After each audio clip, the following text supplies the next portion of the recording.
सांसों के तार में दिल में बसा लो,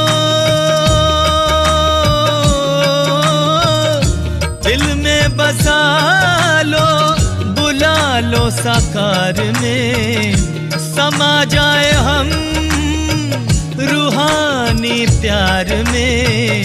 पधारो पधारो पधारो पधारो जी, पधारो पधारो पधारो पधारो जी। ओ मोरे शिव सा। ओम शांति, ओम शांति, ओम शांति। आज प्यारे बाबा के 6 तारीख के महावाक्य हैं। बाबा बोले, मीठे बच्चे, इस पुरानी दुनिया से बेहद के वैरागी बनो। मीठे बच्चे, इस पुरानी दुनिया से क्या बनो? बेहद के वैरागी बनो, क्योंकि बाप तुम्हारे लिए नया स्वर्ग रूपी घर बना रहे हैं।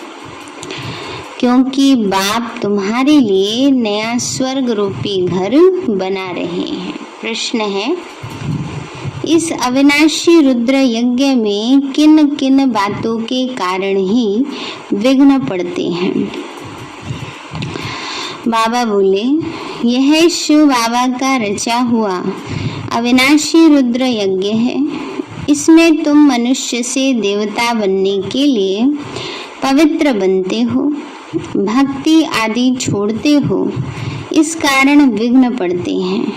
लोग कहते हैं शांति हो, विनाश ना हो, और बाप ने यह रुद्रयान यज्ञ रचा ही है पुरानी दुनिया के विनाश के लिए।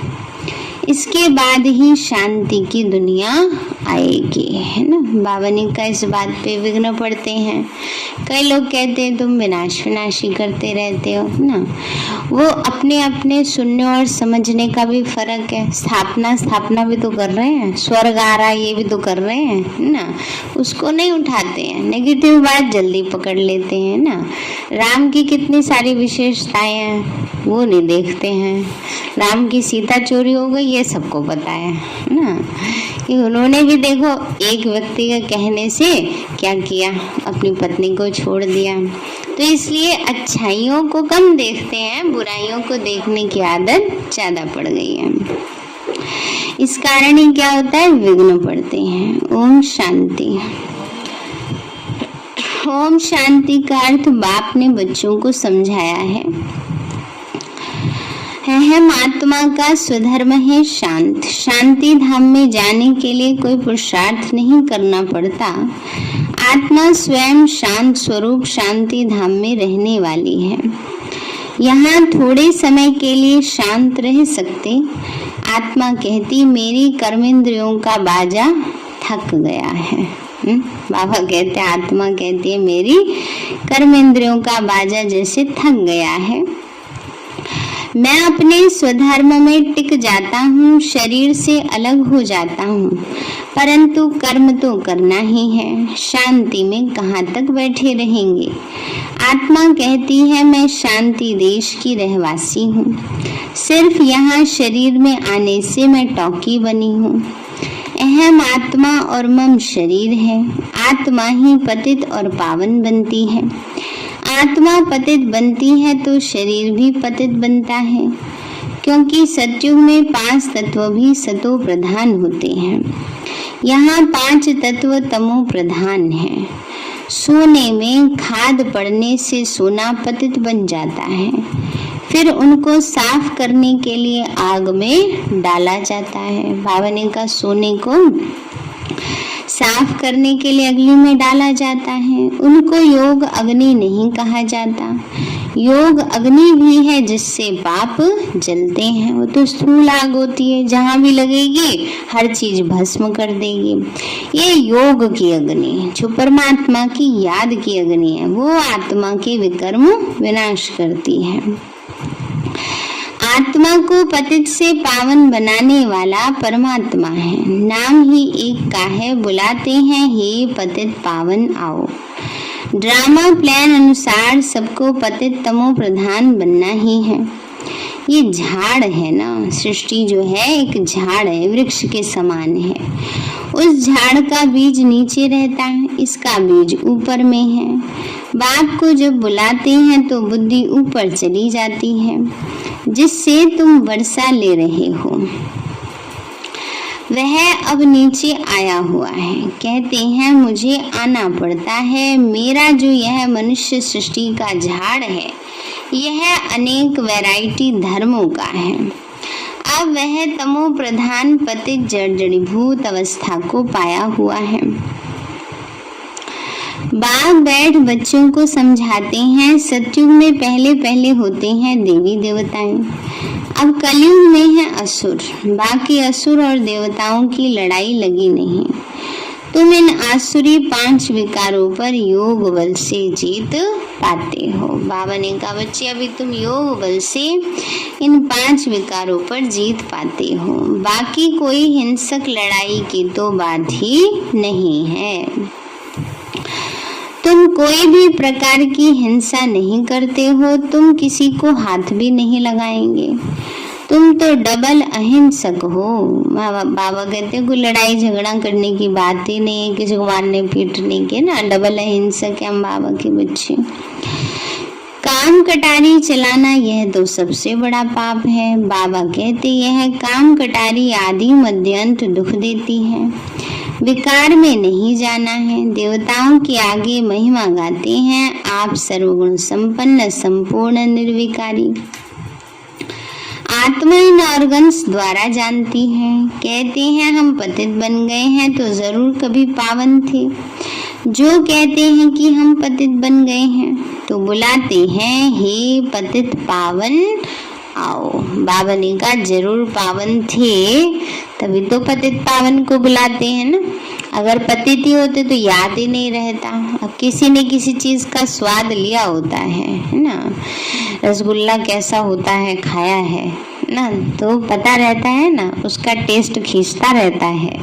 ऐसे ही बाबा कहते तुम सब आत्माएं पावन थी, इसीलिए बार बार पावनता अच्छी लगती, खींचती है, इसलिए पुकारते हैं। जब विकारी बन जाते हैं तो बुलाते हैं हे पतित पावन आओ। जब पावन है तब कोई बुलाते नहीं, उसको स्वर्ग कहा जाता है। यहाँ तो साधु संत आदि कितनी धुन लगाते हैं, पतित पावन सीताराम। जहाँ भी जाओ गाते ही रहते हैं रघुपति राघव राजा राम, पतित पावन सीताराम। तो बाप अभी हम बच्चों को समझा रहे हैं ना। बाबा कहते बच्चे अभी बाबा समझाते हैं कि सारी दुनिया ही पतित है। रावण राज्य है ना, रावण को जलाते हैं, परंतु उनका राज्य कब से हुआ ये किसी को भी पता नहीं। ढेर की ढेर भक्ति मार्ग की सामग्री है।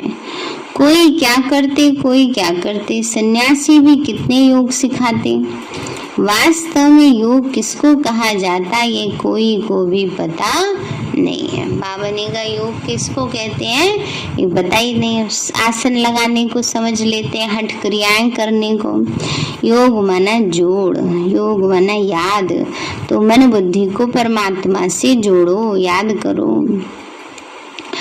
बाबा कहते हैं यह भी किसी का दोष नहीं है, यह ड्रामा ही बना बनाया है। जब तक मैं ना हूँ इन्हों को अपना पाठ बजाना ही है। ज्ञान और भक्ति, ज्ञान है दिन सतयुग त्रेता और भक्ति है रात द्वापर कलयुग। फिर है वैराग्य, पुरानी दुनिया से वैराग्य, ये है बेहद का वैराग्य, उन्हों का है हद का वैराग्य। तुम जानते हो इस पुरानी दुनिया अब खत्म होने वाली है। नया घर बनाते हैं तो पुराने से वैराग्य हो जाता है। देखो बेहद का बाप कैसा है, तुमको स्वर्ग रूपी घर बना के देते हैं। बाबा कहते देखो बेहद का बाप कितना अच्छा है, हमें कहाँ बैठे हैं और कहाँ पहुंचा देते हैं, स्वर्ग बना के देते हैं घर। स्वर्ग है नई दुनिया, नरक है पुरानी दुनिया। नई से पुरानी फिर नई बनती है। नई दुनिया की आयु कितनी है ये किसी को भी पता नहीं है। अभी पुरानी दुनिया में हम नई बनाते हैं। पुराने कब्रिस्तान पर हम परस्तान बनाएंगे। यही जमुना का कंठा होगा, इस पर ही महल बनेंगे। यही दहली जमुना नदी पर होगी। बाकी ये जो दिखाते हैं पांडवों के किले थे, ये सब ड्रामा प्लान अनुसार जरूर फिर भी बनेंगे। जैसे तुम यज्ञ तप दान आदि करते होंगे, यह फिर भी करना होगा। पहले शिव की भक्ति करते हो, फर्स्ट क्लास मंदिर बनाते हो, उनको अव्यभिचारी भक्ति कहा जाता है। बाबा ने कहा पहले किसकी भक्ति की? शिव बाबा की, है ना। बाबा ने कहा वो है अव्यभिचारी, और अभी कैसी हो गई है? व्यभिचारी भक्ति। अब तुम ज्ञान मार्ग में हो, ये है अव्यभिचारी ज्ञान। एक ही शिव बाबा से तुम सुनते हो जिसकी पहले तुमने भक्ति की। उस समय कोई और धर्म होते नहीं, उस समय तुम बहुत सुखी रहते हो।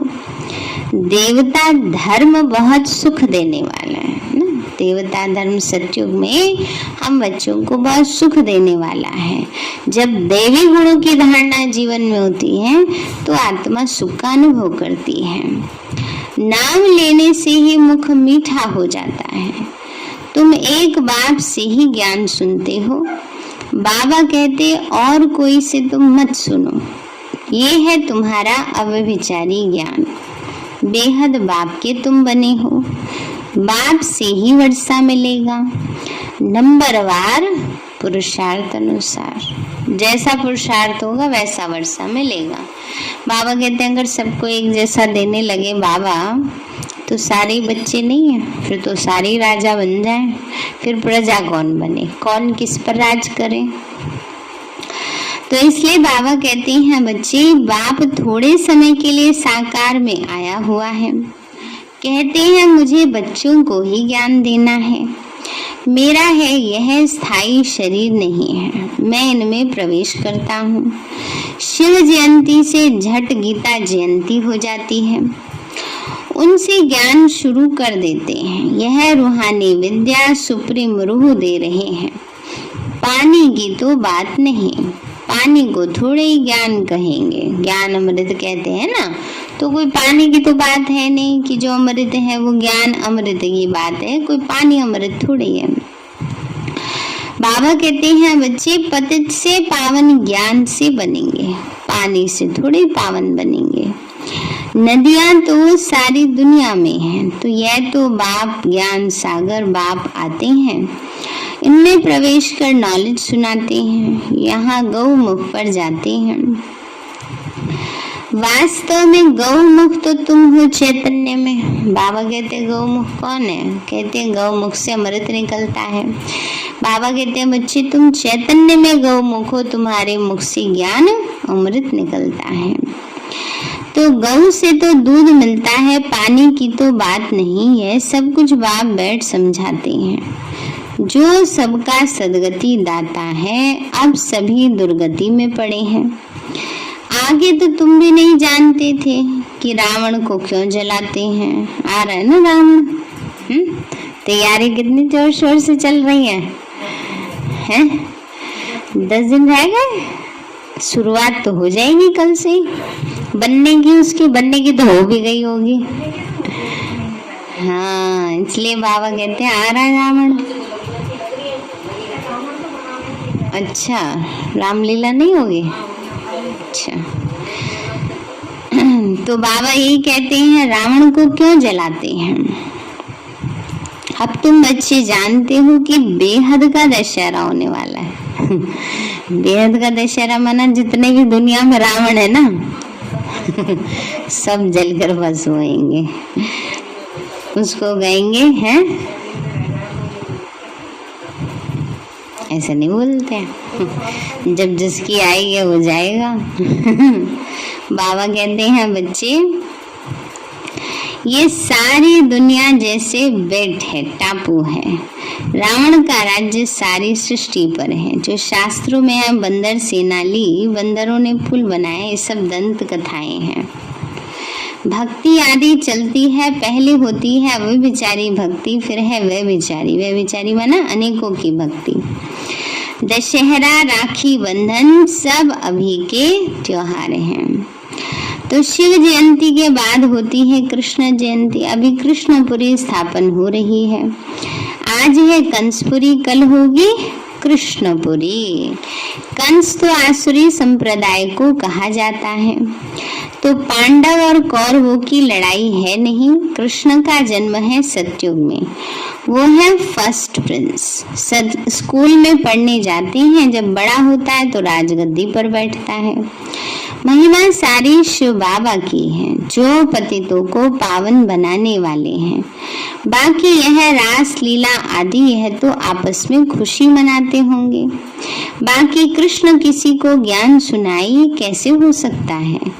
बाबा कहते हैं किसी को मना नहीं करना कि भक्ति नहीं करो, है ना। किसी को थोड़ा बोलना है कि भक्ति नहीं करनी चाहिए, अरे करो, खूब करो। जिसकी भक्ति पूरी होगी उसी को तो भगवान मिलेगा। कल ही तो बाबा ने कहा है, ये बात समझाई है। बाबा कहते हैं जब अपने आप ही छूट जाती है, भक्ति छोड़ते हैं, विकार छोड़ते हैं, इस पर हंगामा होता है। बाबा ने कहा है मैं रुद्र यज्ञ रचता हूँ, इसमें सारी आसुरी संप्रदाय के विघ्न पड़ते हैं। ये है शिव बाबा का बेहद का यज्ञ, जिससे मनुष्य से देवता बनते हैं। गाया हुआ है ज्ञान यज्ञ से विनाश ज्वाला प्रकट हुई। जब पुरानी दुनिया का विनाश हो तब तुम नई दुनिया में राज्य करेंगे। लोग कहते हैं कि हम कहते हैं शांति हो और ये बीके कहते विनाश हो। बाबा कहते इसी बात पे झगड़ते हैं। ज्ञान न समझने के कारण ही ऐसा बोलते हैं। बाप समझाते हैं ये सारी पुरानी दुनिया इस ज्ञान यज्ञ में स्वाहा हो जाएगी। पुरानी दुनिया को आग लगने वाली है। बाबा कहते हैं इस पुरानी दुनिया को क्या होगा? जैसे आग लगने वाली है। नेचुरल कैलेमिटीज आएंगी, प्राकृतिक आपदाएं आएंगी, सरसों माफिक सब पिसकर खत्म हो जाएंगे। बाकी कुछ आत्माएं बच जाएंगी। आत्मा तो अविनाशी है। अब बेहद की होलिका होनी है, जिसमें शरीर सारे खत्म हो जाएंगे। बाकी आत्मा पवित्र बनकर चली जाएगी। आग में चीज शुद्ध होती है, हवन करते हैं शुद्धता के लिए। वो सब है जिस्मानी बातें। अब सारी दुनिया स्वाहा होने वाली है। विनाश के पहले जरूर स्थापना होनी चाहिए। किसी को समझाओ, पहले स्थापना फिर है विनाश। ब्रह्मा द्वारा स्थापना। प्रजापिता मशहूर है आदि देव, आदि देवी। जगदम्बा के लाखों मंदिर है ना। प्रजापिता ब्रह्मा है, आदि देव और आदि देवी है जगदम्बा। बाबा ने कहा कितने मंदिर बनते हैं जगदम्बा के, कितने मेले लगते हैं। तो तुम हो जगदम्बा के बच्चे, ज्ञान ज्ञानेश्वरी। इस समय ज्ञान ले रहे हैं, भविष्य में क्या करेंगे? राज करेंगे। तो भविष्य में क्या बनेंगे? राजेश्वरी। तो तुम बहुत धनवान बनते हो। फिर भक्ति मार्ग में लक्ष्मी से दीपमाला पर विनाशी धन मांगते हैं। यहाँ तुमको सब कुछ मिल जाता है। आयुष्मान भव, पुत्रवान भव। वहाँ 150 वर्ष आयु रहती है। यहाँ तो तुम जितना योग लगाएंगे उतनी आयु बढ़ती जाएगी। तुम ईश्वर से योग लगाकर योगेश्वर बनते हो। बाबा कहते हैं मैं तो धोबी हूँ। क्या बन के आया बाबा? धोबी है। सब मूत पलीती आत्माओं को साफ करता हूँ, फिर शरीर भी शुद्ध मिलेगा। मैं तो सेकंड में दुनिया के कपड़े साफ कर देता हूँ। सबसे बड़ी लॉन्ड्री है बाबा के पास। सारी दुनिया की सफाई कर देते हैं। तो मैं सेकंड में दुनिया के कपड़े साफ करता हूँ। सिर्फ मन मना भाव होने से आत्मा और शरीर पवित्र बन जाएंगे। छू मंतर हुआ ना, सेकंड में जीवन मुक्ति कितना सहज उपाय है। चलते फिरते सिर्फ बाप को याद करो और कोई जरा भी तकलीफ नहीं देता हूँ। अब तुम्हारी 1 सेकंड में चलती कला होती है। बाबा कहते हैं मैं तुम बच्चों का सर्वेंट बनकर आया हूँ। क्या बन के आया बाबा? सर्वेंट है ना, सेवाधारी है, इतनी हाईएस्ट अथॉरिटी। और क्या कहते हैं, क्या हूँ मैं? सर्वेंट हूँ, सेवाधारी हूँ। और बच्चे क्या कहते हैं? हम क्या तुम्हारे नौकर हैं? कोई बात हो जाती है, क्या कह देते हैं, हम क्या किसी के नौकर हैं? और इतना बड़ा विश्व का मालिक क्या कह रहा है, मैं अपने बच्चों का नौकर हूँ। निरहंकारी है ना, कितना निरहंकारी है बाबा। तुमने बुलाया हे पतित पावन, आकर हमको पावन बनाओ, तो सर्वेंट हुआ ना। तो जब तुम पतित बनते हो तो जोर से चिल्लाते हो। अब तो मैं आया हूँ, मैं कल्प कल्प आकर बच्चों को मंत्र देता हूँ कि मुझे याद करो। मन मना भव का अर्थ भी ये है। फिर विष्णुपुरी का मालिक बनेंगे। तुम आए हो विष्णुपुरी का राज्य लेने। रावणपुरी के बाद है विष्णुपुरी, कंसपुरी के बाद है कृष्णपुरी। कितना सहज समझाया जाता है। बाबा कहते हैं इस पुरानी दुनिया से सिर्फ ममत्व मिटा दो। रहना तो यहीं है, जाना थोड़ी है कहीं और, लेकिन ममत्व नहीं रखना, क्योंकि अब ये दुनिया जाने वाली है, रहनी नहीं है। अब हमने 84 जन्म पूरे किए, यह पुराना चोला छोड़ अब हम जाएंगे नई दुनिया में। बाबा कहते हैं पुराना चोला छोड़ कहाँ जाएंगे? पक्का जा रहे हैं ना? तैयारी कर ली है? तैयारी कर ली है, सूटकेस तैयार है। याद से ही तुम्हारे पाप कट जाएंगे, इतनी हिम्मत करनी चाहिए, घबराना नहीं चाहिए। बाबा कहते हैं हिम्मत रखनी चाहिए। अच्छा मीठे मीठे सिक्के लदे बच्चों प्रति माता पिता बाप दादा का याद प्यार। गुड मॉर्निंग रूहानी बाप की रूहानी बच्चों को नमस्ते। रूहानी हम बच्चों की रूहानी माता पिता बाप दादा को नमस्ते नमस्ते नमस्ते बाबा नमस्ते। धारणा के लिए मुख्य सार है मुख से सदैव ज्ञान अमृत निकालना है ना। बाबा ने कहा मुख से ज्ञान अमृत निकलता रहे, माना ज्ञान के ही बोल बोलते रहें। ज्ञान से ही सबकी सदगति करनी है। एक बाप से ही ज्ञान सुनना है, दूसरों से नहीं, है ना। बाबा कहते अब दुनिया वाली बातें तो बहुत सुन ली, अब एक जन्म अंतिम जन्म में अंतिम समय में तो कम से कम बाबा की सुनो।